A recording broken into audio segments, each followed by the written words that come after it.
Hey, what's going on, everybody? What's going on? I hope you guys are doing well. My name is Dr. Boyce Watkins, and I want to say welcome, welcome, welcome to Pillow Talk with Dr. Boyce and Dr. Alicia Watkins. My name is Dr. Boyce Watkins, and I'm here with my lovely wife, Dr. Alicia Watkins. She's the one who's shuffling papers in the background, as if nobody can hear it on the other side. How you doing today, babe? Okay, you know what? You're wrong for that. I'm doing okay. How are you doing? I'm doing How good. are you feeling for real? You feeling okay? I'm a little sad. We had Yeah. some stuff going on in our family, some health issues, and working through that.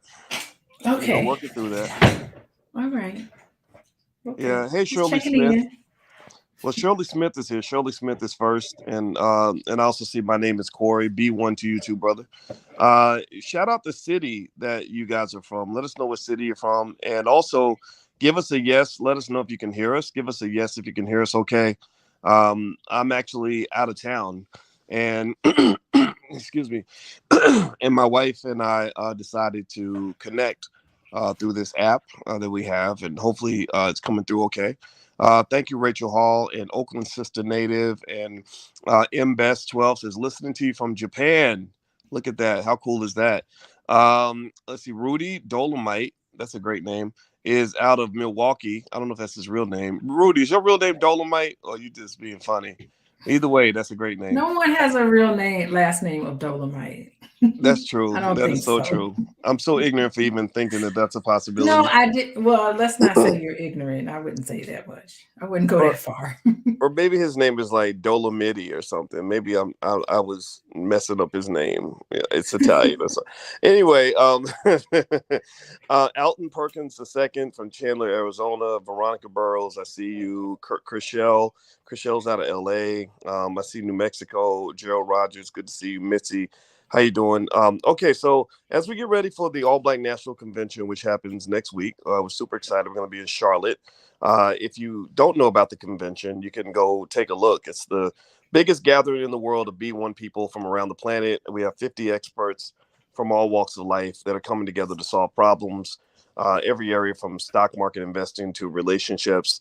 We got therapists, we got millionaires, we have all kinds of people that you can learn from. So if you'd like to join us in Charlotte, it's not too late.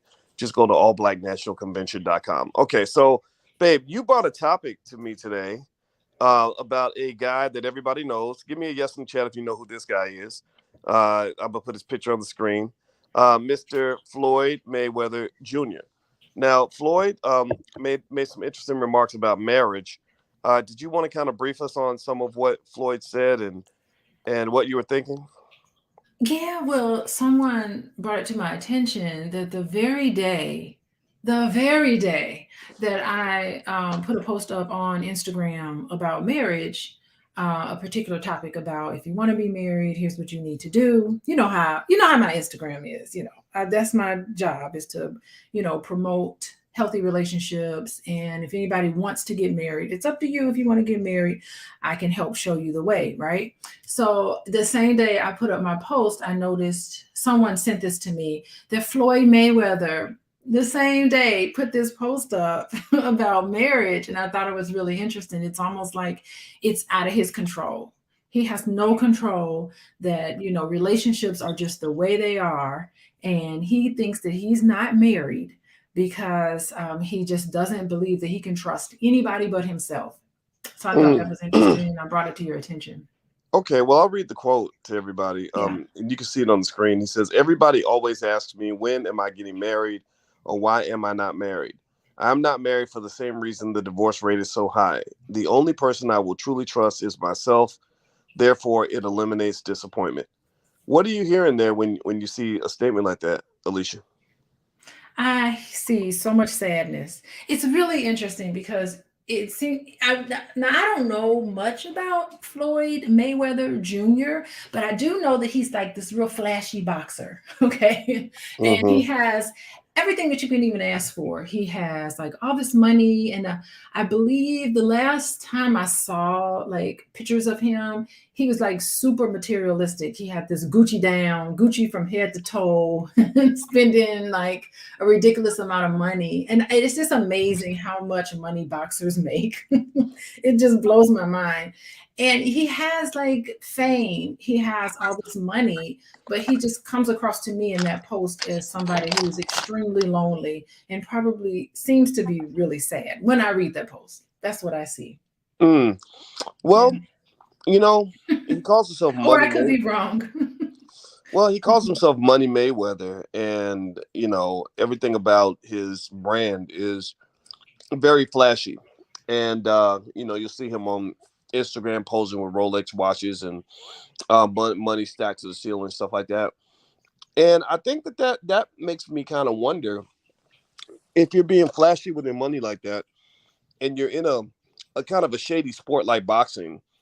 What type of women are you going to attract? What types of experiences are you going to end up having? If you're in that space, so, for example, if a woman is always showing her body parts, and she's leading booty first or titties first or whatever it is, what types of men are going to come into her life and come into her space? It probably won't be men who are going to be looking for those deeper sides of her. They're gonna, if you advertise in the breast and the wing, then people are gonna show up and say, "I'd like to order the breast and the wing." Do you think that maybe that flashiness, that whole Money Mayweather persona, maybe sometimes taints the dating pool a little bit in terms of the types of people that end up in your life in the first place? So, what do you mean when you say taints the dating pool? Like, I really do think that even in the whole flashy lifestyle of Floyd Mayweather, I think that he could find real true love in the midst of the booties and the boobs. I think he can probably find it in there, but it would have to be up to him whether he can get his mind in the right direction or mindset in the right direction to find that. It's Mm. there. It's probably a whole bunch of different types of people that he's around every day, especially when he's out and about. It doesn't have to be that flashy side. But you know what? Just because you are um, flashy, and just because there are a lot of women who want to look glamorous, I call it the glamorous looking women. I still think that there's still a part of them that still wants to be seen and noticed by their brain. What do you think? Um, I think so, but I think at the same time, like, part of the reason I'm not flashy, even when I was single, I wasn't flashy. It's because I didn't want to attract the wrong kinds of people. I didn't want to tempt some Mm. woman to, want to, to be tempted to manipulate me or only want to be around me because I had money or whatever. And I think that's the thing. I think that, if I'm putting stuff in front of you that I know you need, like, you're broke, you need money, and I'm flashing money at you constantly, then I think unfortunately, I believe in some cases that brings out the worst in people. That will make some people say, "Gosh, I really don't like this person, but but this person could solve all my financial problems, right?" And so that's why I really think that the idea of being flashy with money, it's not beneficial in general, because I think it makes you a big target. People want to rob you, they want to scam you, they want to sue you, they want to manipulate you. They come with every sob Absolutely. story. So I personally think that that's a huge burden to carry. Like, I wouldn't want to have the name Money Watkins. I didn't even like it. And one time I had a conversation with Tyler Perry back in 2014, and that same week one of those Hollywood magazines, Hollywood Reporter or something, they announced that he was the highest paid person in Hollywood, that he made over $100 million a year. And I said, "Man, how does it feel to to be listed as the highest paid person in Hollywood?" He said, "Man, I hate it." He said, "Because now everybody knows how much money I make, and they don't Hmm. understand how many problems I have to solve." He said, "They don't know that I paid Alan Payne $2.3 million. They don't know, all the people that are asking me for money." And he said, "Nobody wants their income to be put in a magazine." So the decision to be flashy, I just don't think it's a smart one. I think it just kind of makes your life hard and complicated. Yeah, but he wears it well. I mean, and I think, when I was reading about his life and he spoke about like living in a one bedroom apartment, I believe, with seven other people. Like I don't even Are know you talking what about when he that's. was a kid? You're talking about when he was a kid. Yeah, early on in his life, like that was his early, memory of being like poor. He said there was no electricity at some point in his life. So, I mean, it makes sense that, I mean, that makes you feel terrible. You feel awful, and it's like a little kid dreaming one day I'm going to be I'm going to make some money and get out of this. And so, that makes sense that he would be very flashy because he's compensating, for what he totally feels like he missed out on when he was little. Mm. So you feel like he maybe that financial trauma of growing up in poverty led to his extravagant behavior as an adult. Like this, I've solved this important financial problem in my life, and now money ain't nothing but a thing. So I kind of spend my life celebrating the money, and unfortunately, it seems like that leads to a tough existence because you're not able to get to the things in life that are more important than money because that need and that desire to fulfill that very base level necessity has become obsessive to you. You know, I don't I'm know. What do wondering, you think? yeah, I'm wondering if it has, yeah, I think you're absolutely right. And I'm wondering if it has more to do with his self worth or lack therefore, because if you feel like I don't have anything, then I am nobody. I'm a Mm, nobody. I don't have anything. I have nothing to show for anything. And it seems like he kind of bounced around in early years. I don't know what that did to him in terms of attachment. Who does he feel like he can trust? I mean, it makes sense that he would have some trust issues, because early on in his life, the person, who should have been there for him, his mom and his dad, a person he can look up to and have a stable, healthy, secure relationship with, they weren't available for him. His father served time in prison. His father did. It seemed like to me his father took an interest in him, but somehow that got disrupted because he spent time in prison. Didn't seem like his mom. He spent a lot of time with his grandmother, so maybe there were some issues going on with his mother. So I mean, that makes sense that those really important attachments were suddenly broken when you're little, and then you definitely internalize that there's something wrong with me. Why aren't my parents here for me when I need them? I got my grandma, which is a great substitute, but a substitute nonetheless. And so I'm wondering how what kind of sense he makes of that at an early age, and the pain that comes from that. That's very painful. Can you imagine being not having money and having a mother? Did she have a substance abuse issue? Did you say, Royce? um, Is that what I you think read? I could have sworn that I read that, and I know he had an auntie that Well, died of maybe. AIDS. I know he had an Okay. auntie that died of AIDS, and I know that his if I'm not mistaken, I could have sworn that that's what I read, and that also his father allegedly dealt drugs back in the day and did some time in prison. So he went through a lot. Oh, There's stories of having used heroin needles in his front yard and things like that. And it sounds like and so what I really see. So here's the thing, right? First off, I want to say that I don't get mad at anybody who just simply says, marriage isn't for me. I don't want to do it. yeah. Oh, I yeah. think that's everybody's right, and I don't think there should be a stigma attached to that. But I think at the same time, and I can also understand the concern. This man's went out and he has made. I mean, he's made a boatload of money. I mean, if you look at his lifetime earnings, Floyd Mayweather has made. Well, it says almost $1 billion, but I think that's in one decade. I think overall, his total pay per view tickets that he sold was like 1.7 billion. So he blew away people like Mike Tyson and many others. So Mayweather was just a money machine in terms of his ability to generate income. And and so when you get married and you think about marriage as a legal contract, there's a lot at risk, for a guy like him to get married. And remember, he's had a history of having some rough relationship experiences. I think there was a domestic violence charge in some situation that happened. And so you almost wonder if being married would be something that he could do based on the life he has now. You're a world famous boxer. Women throw their feet at you, or women are falling to your feet. You've got all the money that you want.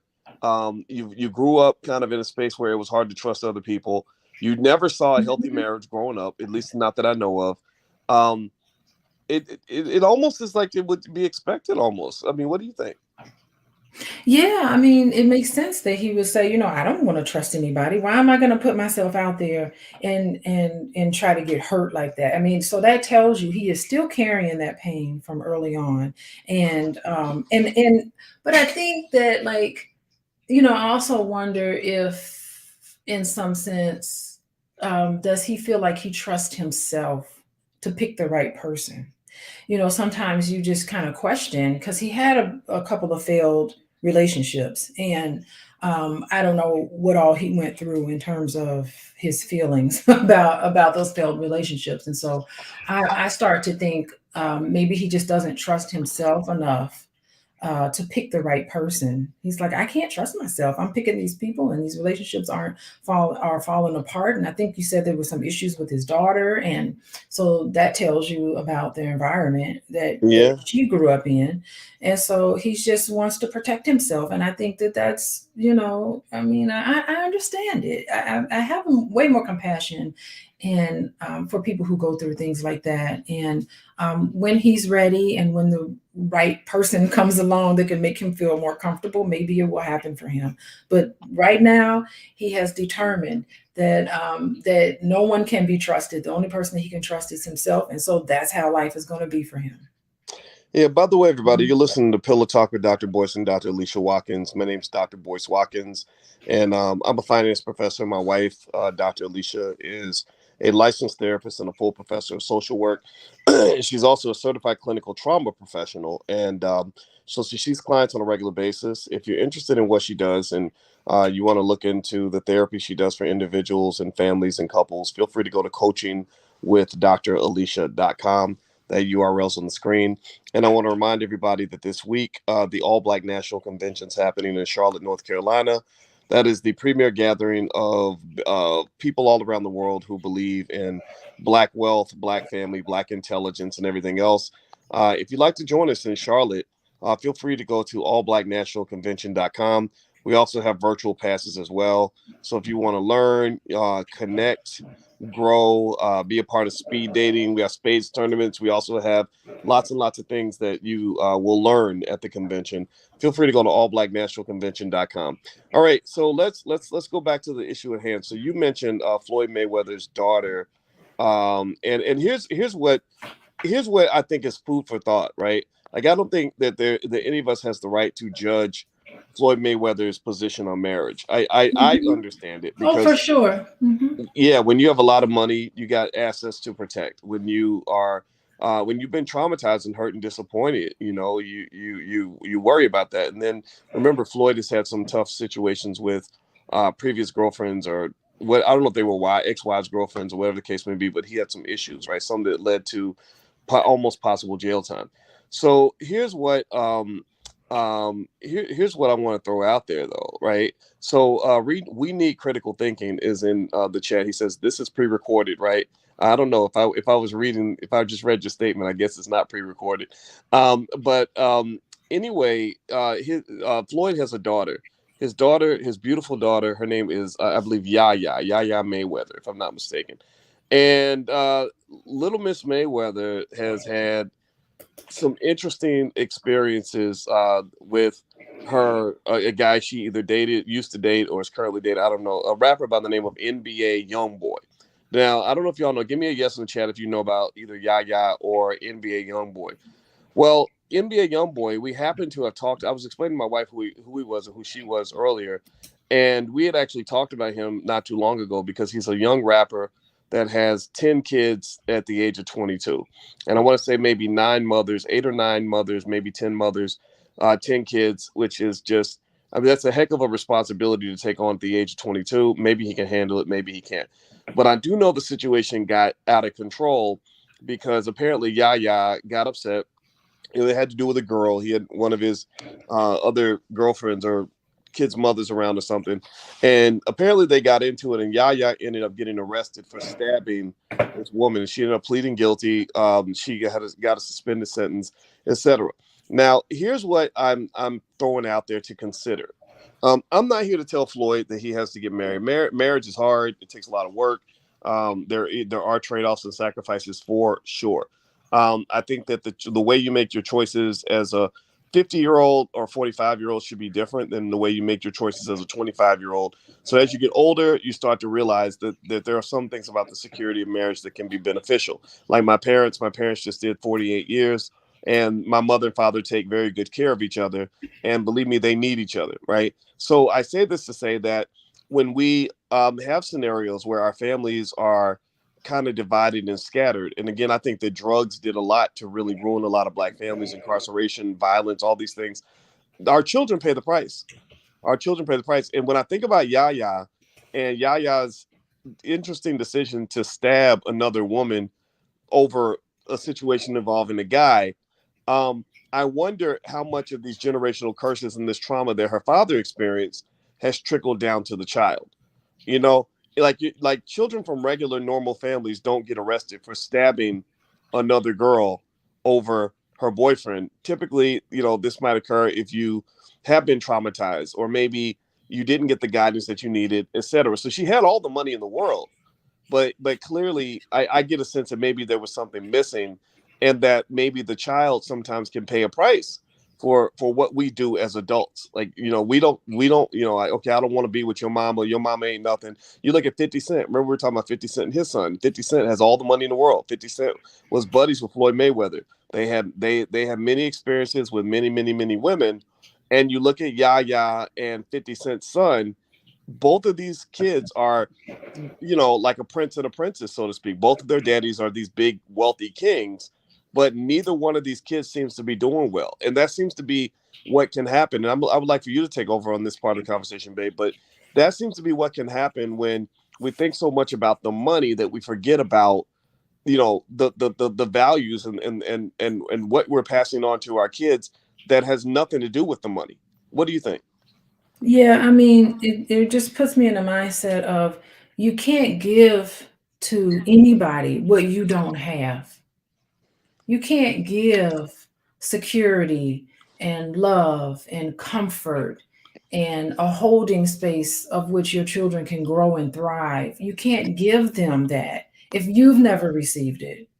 So if you grew up in chaos and being bounced around and moved around everywhere, unless there's some intervention there, because it's not, of course, you're not determined by your past, but you do have to work on things.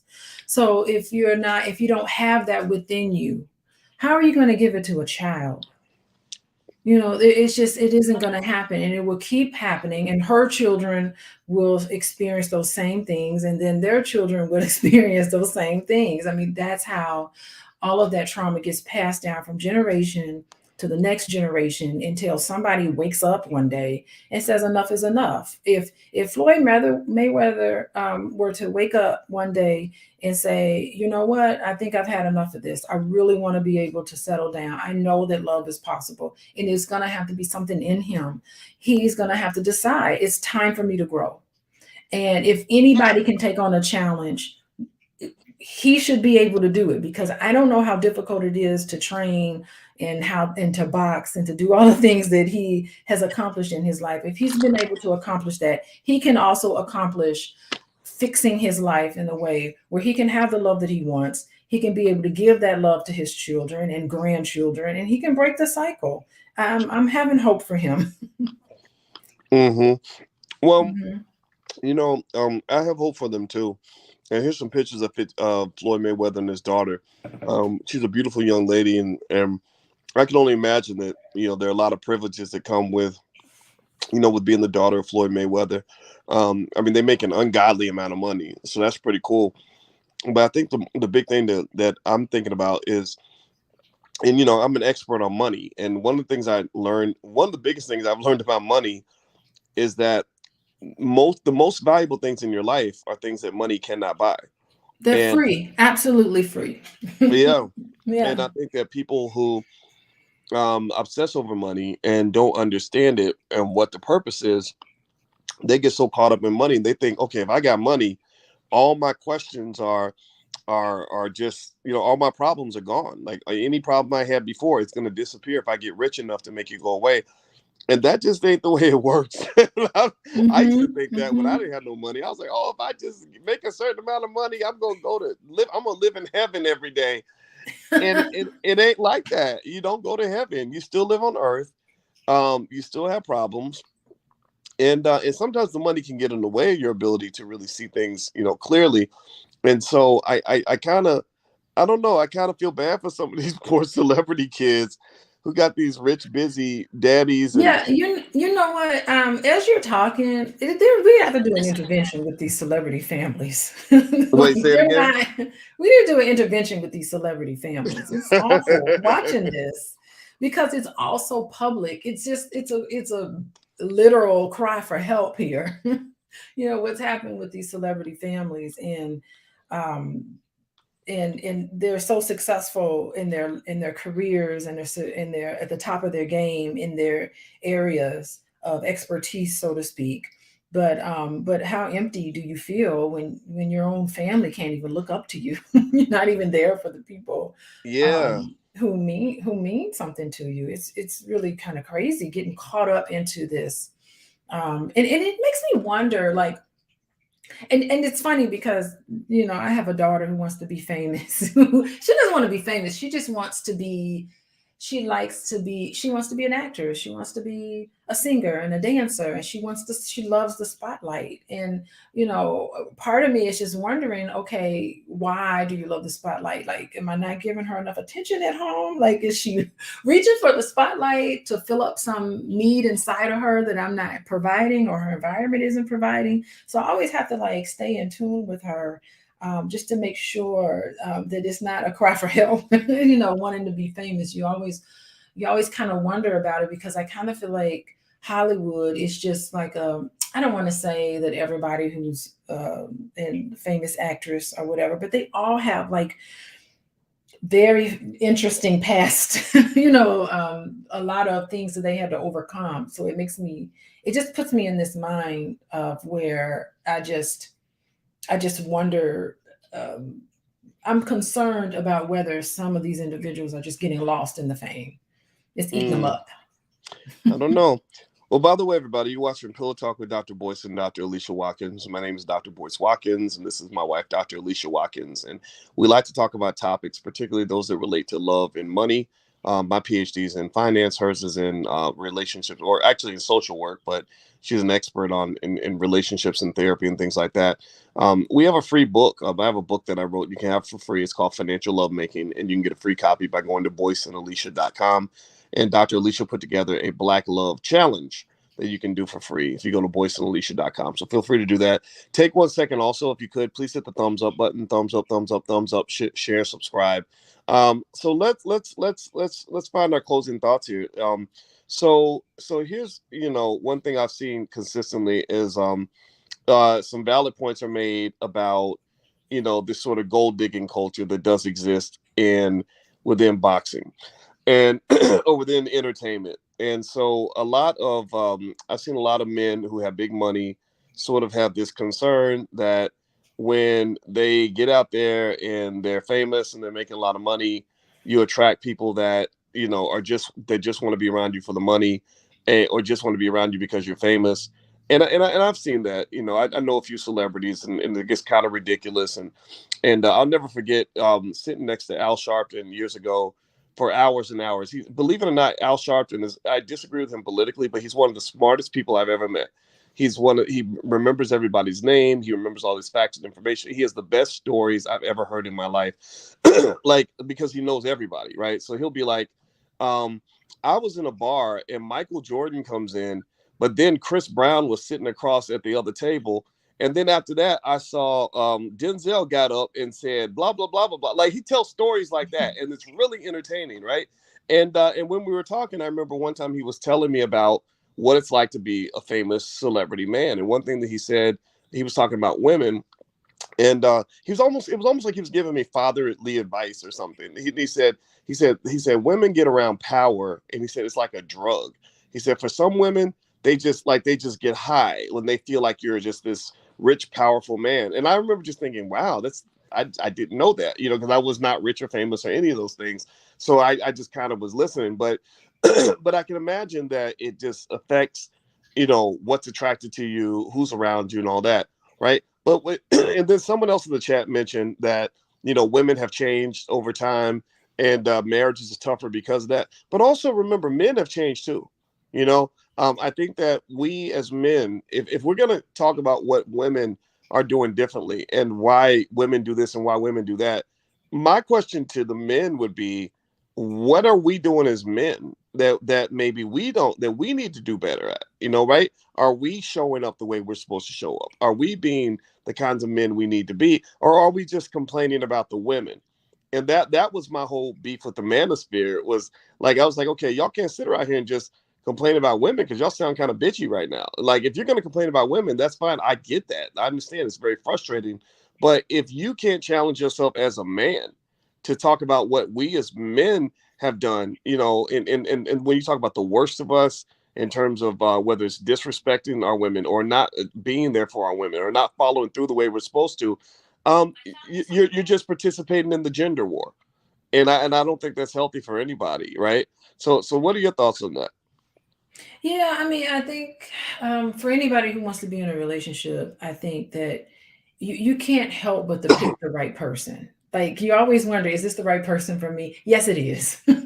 It is the right person, because how could you not pick the right person? You pick very perfect person for you, because there's so many lessons that you need to learn through that relationship. And it doesn't mean that all marriages, it doesn't mean all marriages will are guaranteed to last. Okay, it doesn't mean that. It doesn't mean that all relationships are guaranteed to be there forever. It just means that this is where you need to be in this moment, because there's some lessons you need to learn from this person. And I think it's beautiful to find love and to find somebody that you want to be with forever. And you have to take a leap of faith that it will last forever. But I think you just have to know and be open and willing to grow. And sometimes that growth is going to take you to be courageous. If I were talking to Floyd Mayweather, it takes a lot of courage. It takes a lot of self-trust. It's going to take you to find somebody that you feel comfortable with, lowering your walls and your guard. I mean, he's a boxer. He's got to guard himself physically. So he's got to figure out a way, psychologically and emotionally, he's got his guard up. And if he can lower his guard a little bit and take that risk, he might find love for himself. You never Mm. know. And maybe the perfect person that will make him open up to this is somewhere right under his nose. Well, you Yeah. know what? I'm not a boxing expert by any stretch, but my friends who talk about Mayweather, they describe him as a great defensive boxer.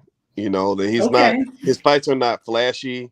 He's not a guy. He's not like Mike Tyson where he's going to go knock somebody out in 20 seconds, but he's very good from a technical standpoint. Very good at kind of protecting himself in the ring, and I guess Mhm. that mindset maybe translates to protecting himself in life and being super strategic about not putting his wealth at risk in a marriage. And so I would definitely not fault him if he said, I'm gonna get married, but I'm gonna get a prenup. Like, Michael Jordan has more money than Mayweather. Michael Jordan's probably worth about $2 or $3 billion by now, and he got married. But based on Michael's history, I'm willing to bet you that Michael has a really airtight prenup. And they think about it, right? You marry a guy that's got hundreds of millions of dollars. Well, let's say that he says, "Look, if we do 5 years, I'll give you 10 million for your time." That ain't a terrible deal. You know, it's only terrible if you're watching his pockets. But I feel like that's if that's his money or if that's her money, like or if a guy marries Oprah, and Oprah's been working 40 years to make her money, and she gives you 10 million and tells you have a nice life, that's okay. You didn't get screwed. So I think that what probably worries a guy like a Mayweather when it comes to marriage is he has had some tough run-ins with women, some tough situations. Um and I imagine that by keeping his distance, he's keeping himself emotionally safe, where he's less likely to end up in crazy scenarios. But I do think that there is a point of concern when you consider the fact that both he and his daughter have both been arrested for domestic violence incidents. That's not a coincidence. I think that's like father, like child. They're both fighters, and you ain't supposed to be fighting with the person you love. Yeah, and it's so interesting because as you were talking, I was sitting here thinking, wow, boxing is a solo sport. Like it's not a team sport. You're in that ring, it's just you.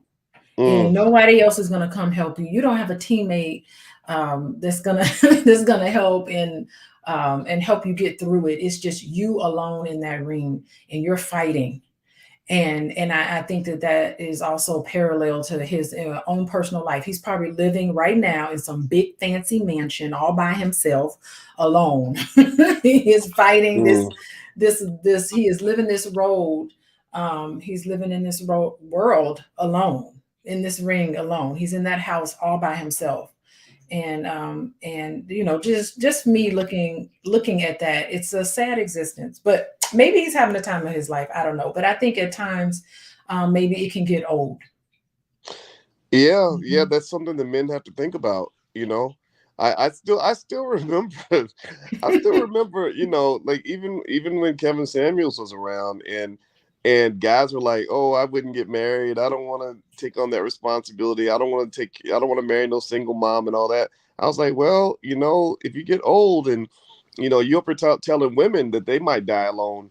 Well, you don't want to be a 50-something-year-old man who dies in the arms of some woman you don't even know, because she gonna just she gonna just dump you off at the nearest street corner and keep it moving. Whereas your wife, if you got that wife that you poured into and invested in her, and you got to pick the right person. You got to pick somebody that's got the right value system. But if you've been pouring into that wife for years, she's going to be the one that's going to show up at that hospital and make sure that you get what you need. And that was the one hole in the logic of or at least the biggest There gaping were hole. several holes in that logic, but I go there ahead. there there there, there were holes, and I think that men and women are gonna see it different, and I respect that, right? Mhm. But I think the big hole that I saw was, when with Kevin being in his 50s and being a smart guy like he was, I really wished that he could have given the advice from a 50-something-year-old perspective. Like I think when Floyd hits his 50s, he can't keep living his life as if he's 25, because then next thing you know, you keel over from a heart attack and you're laying with some lady who doesn't even know you, because you always want the young pretty thing, but she doesn't love you, she doesn't care about you, she's not going to be there for you, she doesn't want to be with some guy, some old man who had a stroke, who's sitting in the hospital and needs his butt wiped. But your wife will do that. And if you don't have a wife that thinks that way, then that means you might have picked the wrong woman. So that choice of a wife for a man is Mhm. a choice that I think should be really based on maturity, strategy, and intelligence. Like you cannot choose a wife the way you chose a jump off, because if you try to make a jump off into a wife, or turn a hoe into a housewife, so to speak, as they say, Oh it ain't. gosh, And I know that's bad. I know I'm quoting Willie D's words now, so let me stop. But that seriously, was like, Willie D many years ago.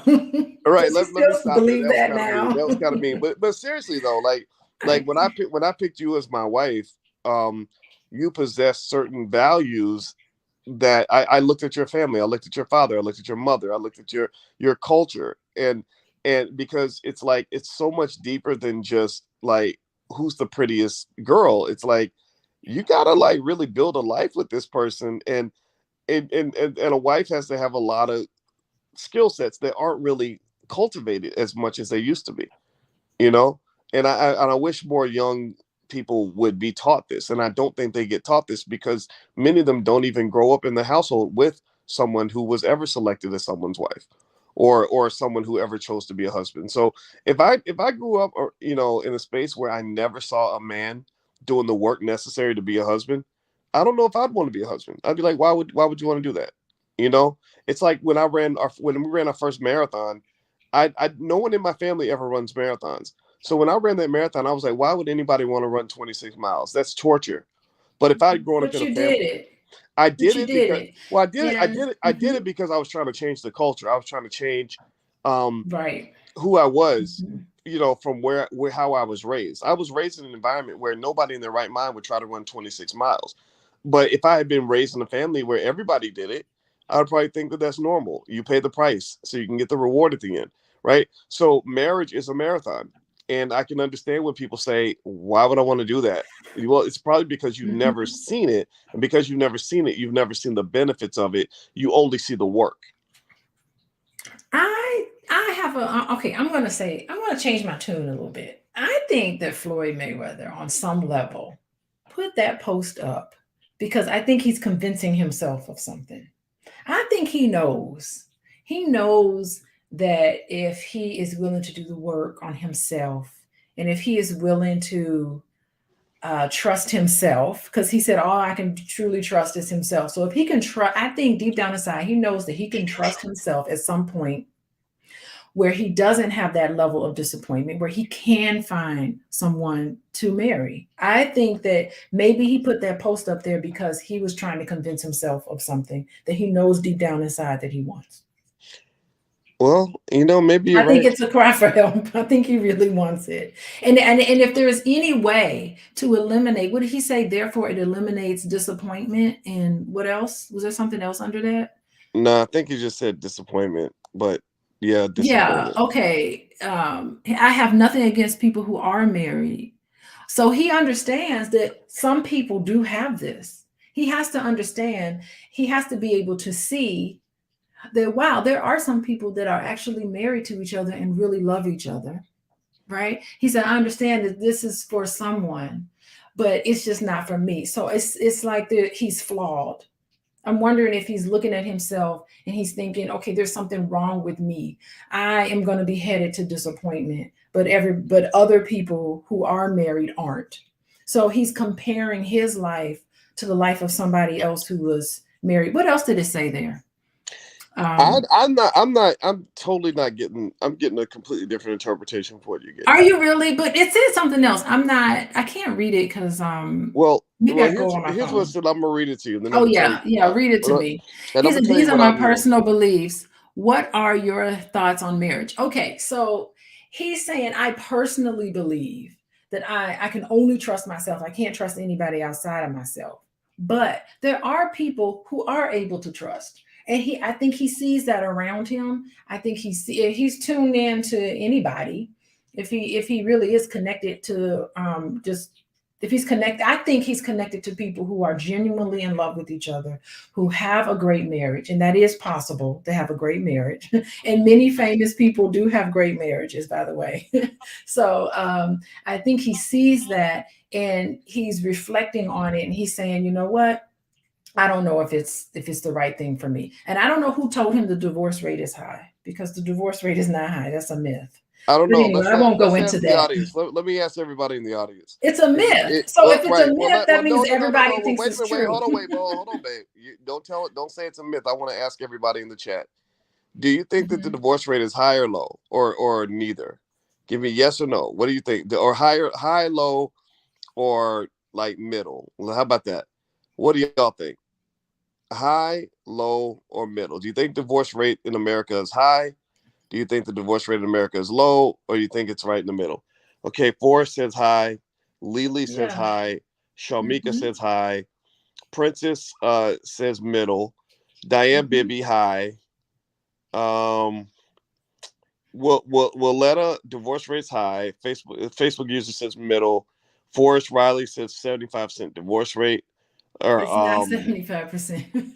Yeah. Steven says it's So, high, close to 50%. So where do you get this idea, babe? Like, what research do you have that says the divorce rate is low? oh, don't have me conjure up research right now, but I have seen several studies, and maybe we can do another pillow talk on the real divorce rate because it is Because not that almost high. everybody I know, like most of our friends are divorced.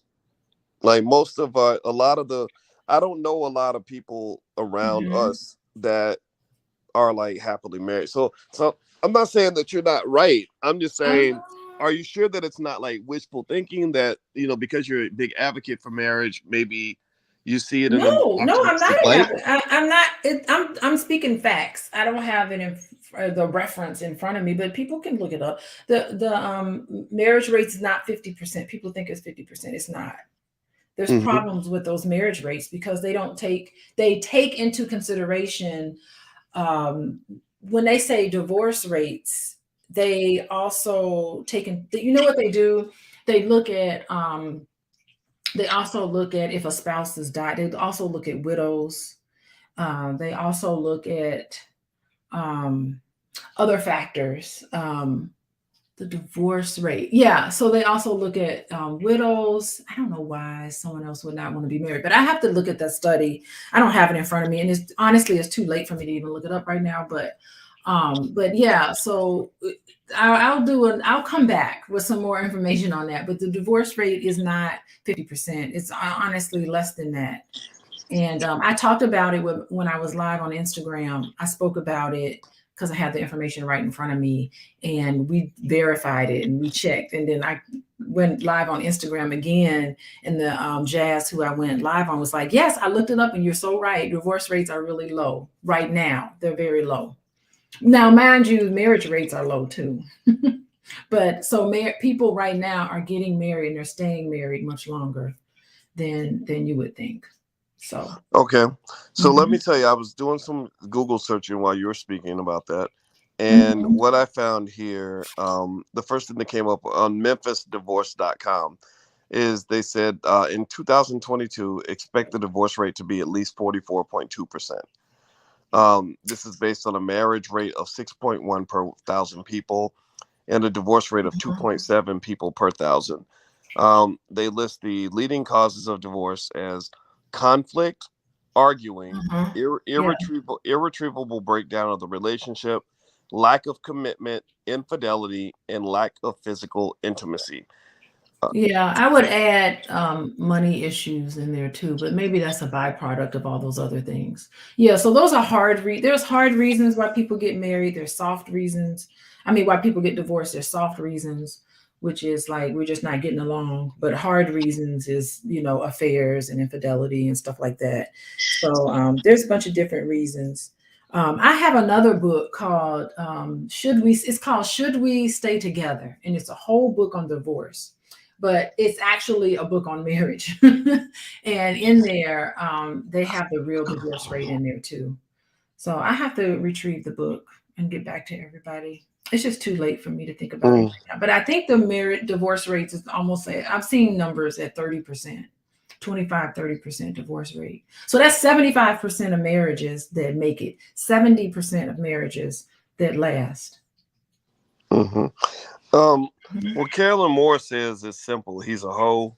He's not that changes women like he changes cars and trucks and socks. What? Yep. That that's an interesting Hmm. thing, right? Like, how does a guy like that get married when you're this famous boxer and you have an endless supply of women that will do all the great things you want in your life, including give give you companionship whenever you want, give you great conversation, travel with you around the world, and have sex with How you? so? No, I'm just saying, like, what? How?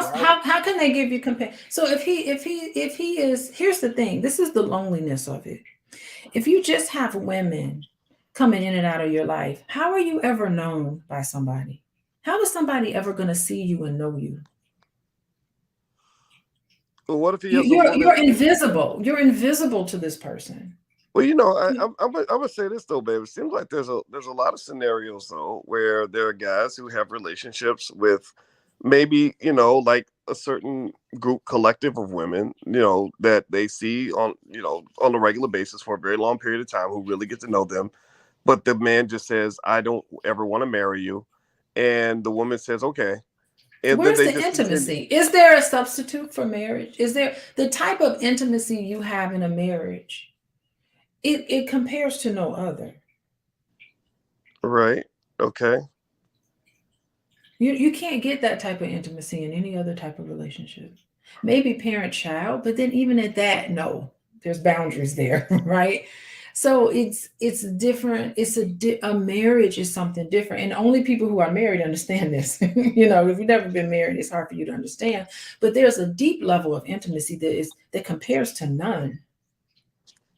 Okay.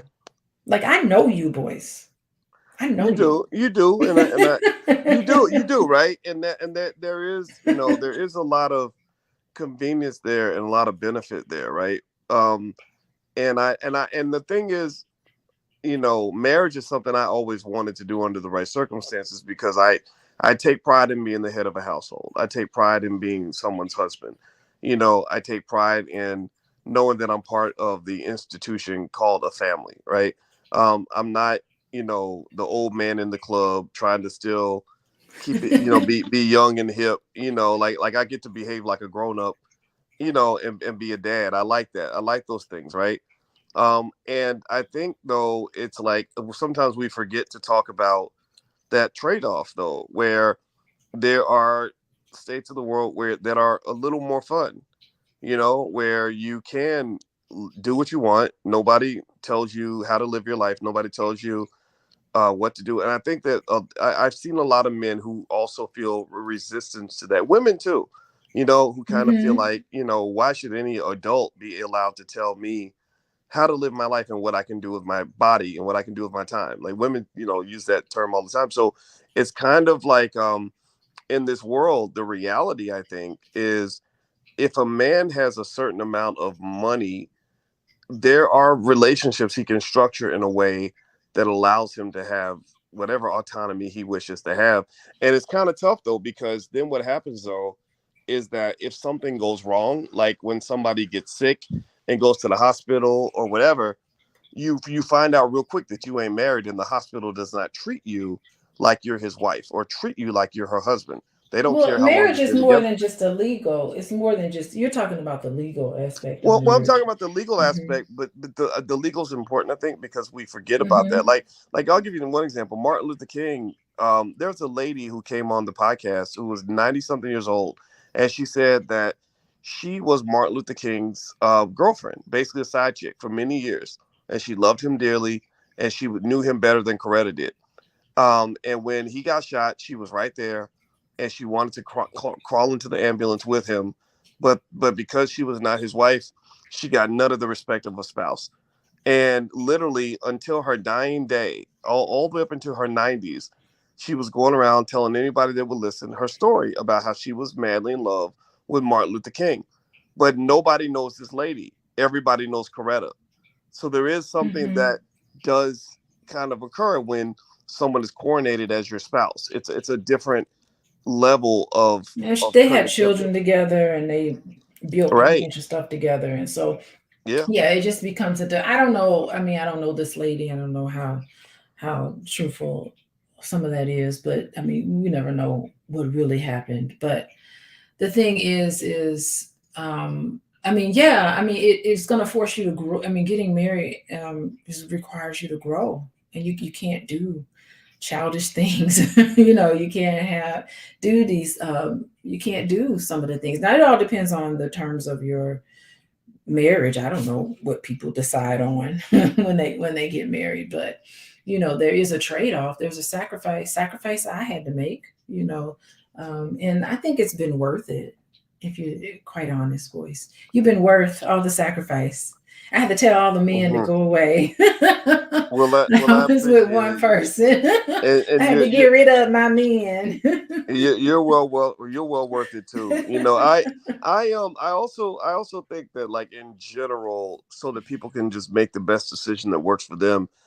I think that where a lot of education has to occur is in terms of people understanding when they're young how to even develop a family. Like I think the term Planned Parenthood needs to be co-opted so that people, will kind of learn like the downfall of like splattering babies, mamas all around the country or having four baby daddies, none of whom are actually helping you accomplish anything except make another baby.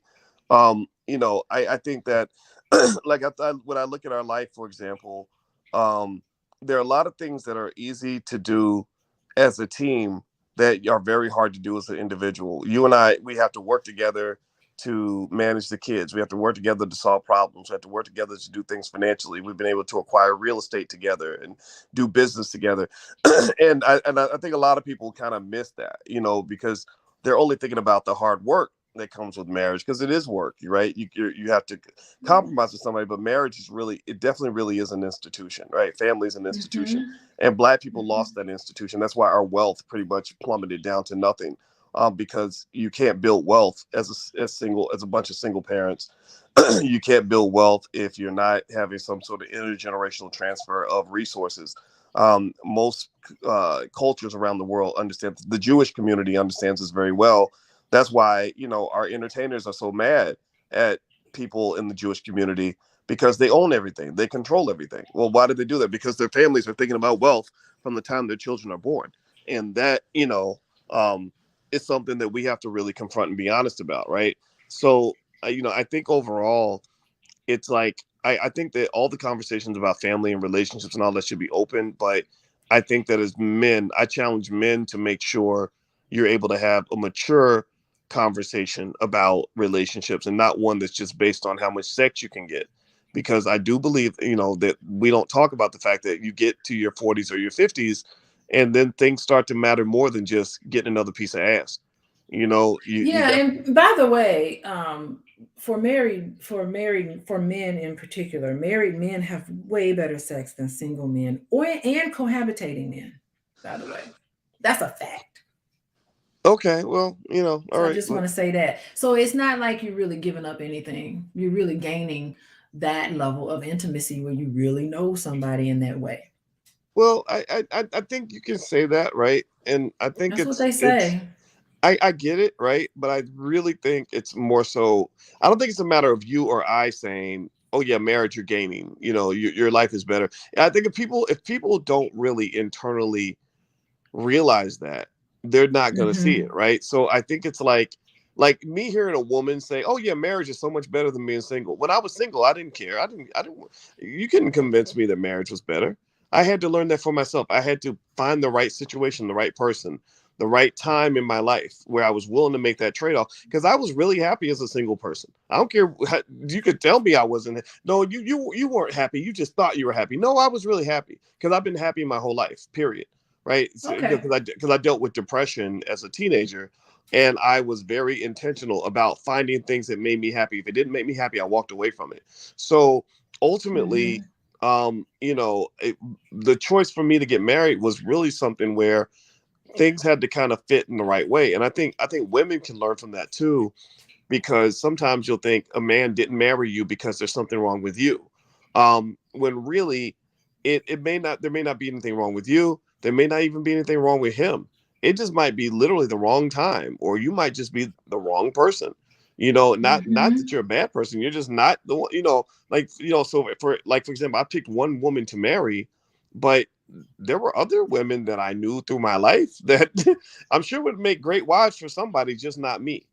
You know, and I Oh and I no, were they like, how come you didn't marry me, boys? well, I did have conversations like that. I had a conversation Hmm. one time, years before I even chose to get married, with a lady that I dated, a few many years ago. Like, I'm talking about in my 20s, and she was getting married, and she called me to tell me about it, and she told me she was engaged. I was like, oh wow, that's great, congratulations. And then somehow she asked me, she just said, why wasn't I enough? Why wasn't I enough to be your wife? And I said, Oh, and I just explained, I said, you were perfect. You were awesome. I just didn't want to be anybody's husband. And I don't know okay. why people don't get that. I don't know if it's maybe because we're trained to take things personally, but sometimes it ain't something to take personal. Sometimes it's just, you're just not the fit, or it just ain't the time, you Yeah, know? I think I know what you mean because I think I've dated guys and where I just be like, there's no way I'm marrying this man. Like I can tell you right now, he ain't the one for me, you know. So Yeah. yeah, yeah, he's just fun for now, but that's about it. Yeah, Yeah. yeah, yeah. Hmm. And it doesn't make somebody, worthless. It just means you're not a It's fit just for not the the one. right. You're not a fit for that person at that time, but you might be a great Mhm. spouse for somebody else. So I think that entering relationships with that intentionality to determine, are we the right fit for me to get the things that I want from this situation? I think that's important. I also think people need to study. Like, I think we need a more intelligent community where people, where you learn how to do the things that you want to accomplish. So if your goal is to be somebody's spouse, then carry yourself like a spouse. Don't go competing with don't go trying to compete with the women who are not trying to be nobody's spouse.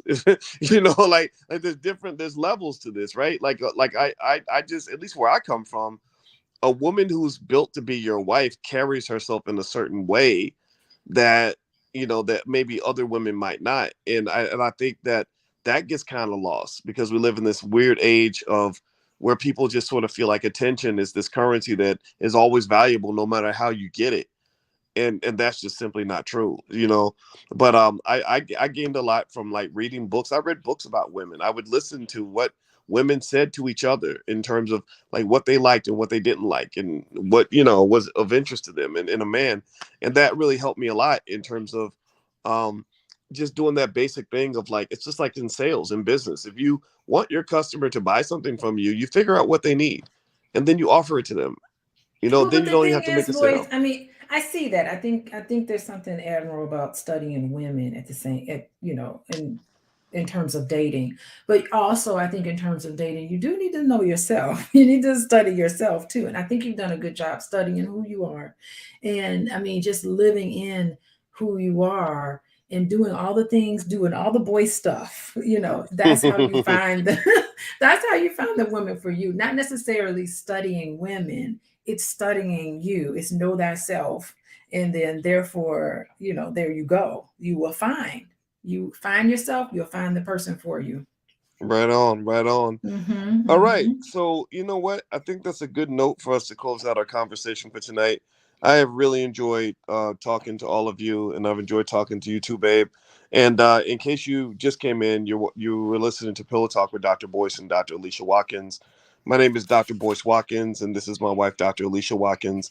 And if you want to learn more about what Alicia does, she's been seeing clients for many, many years. Her website is up right on the screen. It's coaching with dralicia.com. So you can feel free, and you can also follow her at Coaching with Dr. Alicia. And also next week, we're going to be at the All Black National Convention in Charlotte, North Carolina. That is the premier gathering of all people around the world who believe in Black wealth, Black love. If you believe in Black intelligence and Black excellence, this is the place for you. We have over 47 experts from around the world, millionaires and billionaires, therapists, medical doctors, all kinds of people that can guide us to living better lives with our families and with our children, and just being your best self, right? So if you want to learn and connect and have fun, then join us. Go to allblacknationalconvention.com. If you can't make it to Charlotte in person, there are virtual tickets as well, so you can join the virtual chat. There's tons of people in there as well. We're going to have mixers in that space also. We want to encourage you to build the life you want by being around the people who think like you. So the convention starts, it's October 28th through the 30th in Charlotte, North Carolina. We hope you all will join us. We work very hard all year round to put this together. So I cannot wait to see all of you, and I hope you'll come up and shake my hand and Alicia's hand at the convention. So thank you all for listening. If you could, please hit the thumbs up button, thumbs up, thumbs up, thumbs up, share, subscribe, and we will see you soon. So take care, everybody. Have a good night. Talk to you later. Peace.